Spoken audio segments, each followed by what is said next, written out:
Ini kitabnya, namanya Kitab Minahus Saniyah.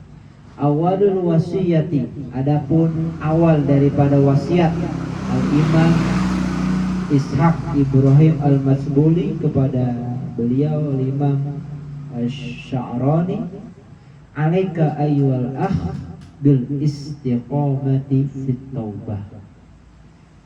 Alaika ini isim fi'il amr namanya. Kemarin udah dijelasin, alaika bimakna ilzam, istiqomah, ilzam. Alaika ayyuhal akh, engkau harus menetapkan dirimu wahai para saudara bil istiqomati fit taubah, dengan beristiqomah melakukan taubat. Jadi kita harus istiqomah. Taubat itu harus setiap hari taubat. Kalau saya diajarin guru saya, pagi ba'da subuh itu 100, ba'da maghrib 100. Subuh istighfar mengistighfari malam, ba'da maghrib mengistighfari dosa yang dilakukan siang. Sangat beruntung orang yang di awal dan ujung harinya itu adalah berupa istighfar, maka diampuni segala dosa-dosanya. Karena ditulis, apabila ada awal tulisannya itu, setiap kita ngomong kan ditulis, setiap kita berbuat itu ditulis. Maka beruntung bagi orang yang awal bukunya itu adalah istighfar dan akhir bukunya juga istighfar, buku harian ini, buku harian. Awal dan akhirnya itu berupa istighfar, beruntung diampuni dosanya insyaallah. Nah, taubat. Apa itu taubat? Nah, kata Imam, at-taubatu fil lughah ar-ruju'. Taubat menurut bahasa adalah rujuk, kembali. Kembali aja, balik. Iko mau kemana? Mau taubat. Pulang maksudnya. Pulang ya taubat. Yuqalu, dikatakan taba ay roja'a, balik, kembali. Nah, maksudnya kok ditamai roja'a, kembali, karena manusia ketika dilahirkan itu bersih dari dosa, alal fitrah, bersih. Nah, ketika balik kita lakuin dosa, kotorlah kita. Maka taubat taba ay roja'a, kembali kemana? Kembali kepada kebersihan, yaitu bersih dari dosa. Itu maksudnya taubat ay roja'a. Wa fi syar'i, adapun di dalam syara', menurut syara' agama, ar-ruju' amma kana mazmuman fi syar'i ila ma huwa mahmudun fi syar'i. Menurut syara', yaitu rujuk kembali dari apa yang tercela menurut agama kepada sesuatu yang terpuji menurut agama. Ente yang tadinya suka ninggalin sholat, taubat jadi istiqomah sholat, itu namanya taubat. Yang tadinya nggak puasa jadi puasa, itu namanya taubat. Yang tadinya nggak ngaji terus ngaji, itu namanya taubat. Ya, paham itu taubat menurut syara'. Nah, kalau orang bahasa orang sekarang mah hijrah ya, hijrah. Kata orang-orang itu. Walaha bidayatun wa nihayatun. Taubat itu mempunyai bidayah dan nihayah. Bidayah itu permulaan, nihayah itu adalah apa namanya? Akhir. Ada perkataan man, apa tuh? Asyraqat bidayatuhu, asyraqat nihayatuhu. Barang siapa yang permulaannya itu baik, maka ujungnya nanti akhirnya juga baik. Barang siapa yang niat awalnya baik, maka nanti hasilnya juga pasti baik, itu pasti itu. Jadi akhir ya apa namanya, apa yang terjadi, apa yang kau awali itu menentukan apa yang akan terjadi, itu ibaratnya. Kalau niatnya baik, akhirnya baik. Kalau niatnya udah buruk dari awal, akhirnya udah pasti buruk tuh. Nah, taubat ini punya permulaan dan nihayah. Puncak daripada taubat itu apa? Fabidayatuha at-taubah minal kabair. Permulaan taubat yang harus kita lakukan adalah mentaubati dosa-dosa besar. Kalau kita punya dosa besar nih, kita taubatin. Misalkan Miko pernah membunuh orang, taubat. Miko pernah berzina, astagfirullah, taubat. Ya, itu dosa besar. Tsumma shogoir, kemudian taubat mentaubati dosa-dosa kecil. Nah, ini urutan taubat. Yang pertama dosa besar, dosa kecil. Dosa kecil yaitu ada cewek lewat, sama Miko dilihatin aja, itu dosa kecil. Tsummal makruhat, kemudian mentaubati perkara-perkara yang makruh. Makruh emang gak dosa, gak dosa makruh, tapi kan apa? Yang gak baik lah. Nah itu juga kita taubati. Yang sering ngelakuin makruh taubat, udah berhenti, tinggalin kemakruhan, lakukan kesunahannya itu. Jadi dosa besar, dosa kecil yang makruh. Summa min khilafil aula, kemudian mentaubati khilaf aula. Khilaf aula itu, khilaf itu artinya melawani al aula, perkara yang lebih baik. Harusnya yang bagus ini kayak gini, malah nggak kayak gitu, itu namanya khilaful aula.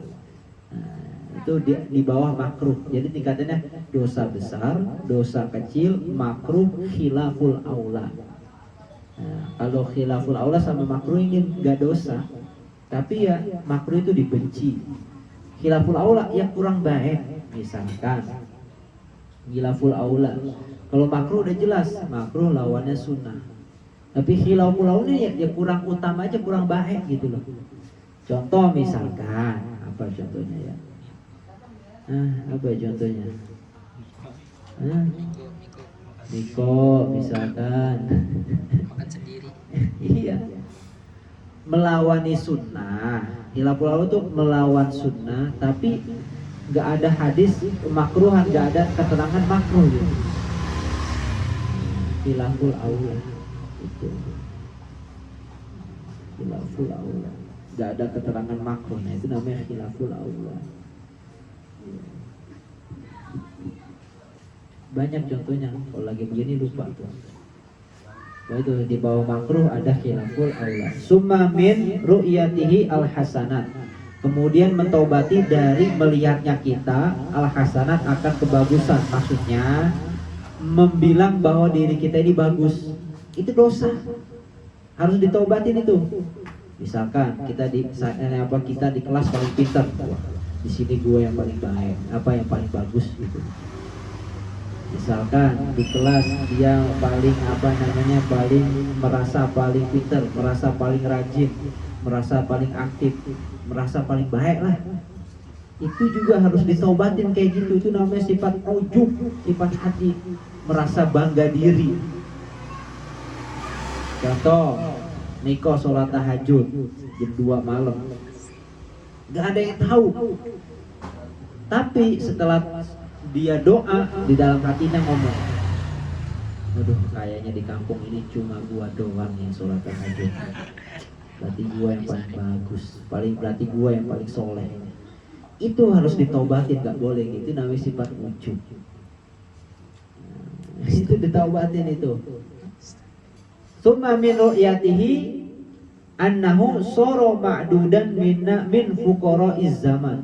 Kemudian taubat dari melihatnya kita akan diri kita, bahwasanya kita itu termasuk ulama sufi pada zaman tersebut. Itu kayak tadi, gua nih termasuk ahli sufi pada zaman ini. Merasa sufi, merasa jadi wali gitu loh.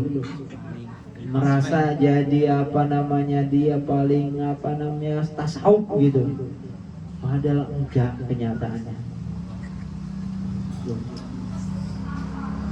Dengan dia pakai peci hitam yang udah agak merah, lecek-lecek, pakai kemeja lecek, pakai sarung lecek, merasa dirinya sufi. Sufi itu bukan kayak gitu. Al-Imam Abi Hasan Asyadzili, ulama sufi, tapi beliau juga termasuk ulama yang paling kaya hartanya berlimpah, tapi beliau sufi, pendiri Thariqah Asyadziliyah, luar biasa. Dia namanya sufi itu bukan pakai peci hitam udah kemerah-merahan lecek, bukan. Itu sufi itu tasawuf adanya di hati. Tuma min ru'yatihi annau sidqun fit taubat. Kemudian taubat dari melihatnya kita akan diri kita bahwasanya kita ini udah benar melakukan taubat. Udah merasa dosa kita diampuni, itu juga harus ditaubatin, nggak boleh merasa dosa udah diampuni. Misalkan kemarin habis ngelakuin dosa, sekarang taubat, alhamdulillah udah taubat, dosa udah diampun, udah bersih, itu harus ditaubatin itu. Artinya itu istighfar yang harus diistighfari itu. Istighfarnya aja dosa kita kan. Istighfarnya aja dosa kita, apalagi dosanya ya Allah.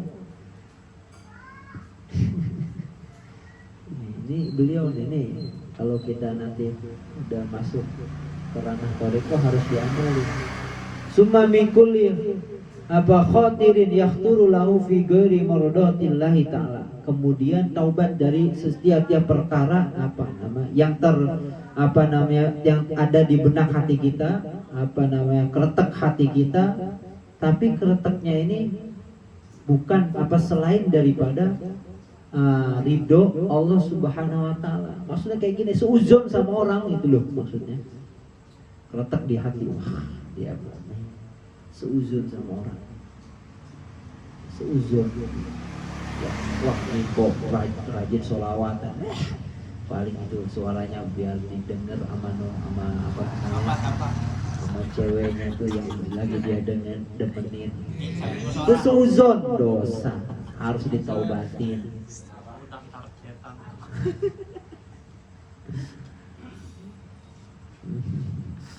Tuh permulaan taubat, jadi mentaubati dosa besar, dosa kecil, makruh, khilaful aula, menganggap diri kita orang baik, menganggap diri kita sufi, terus taubat jadi menganggap bahwa dosa kita udah diampuni, terus taubat dari kretek hati yang selain daripada menuju ridho Allah Subhanahu wa taala. Kalau kretek hati ini kopi banget, itu mah menuju ridho Allah, pujian itu mah gak apa-apa, itu segitu.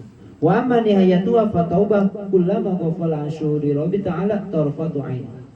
Adapun nihayat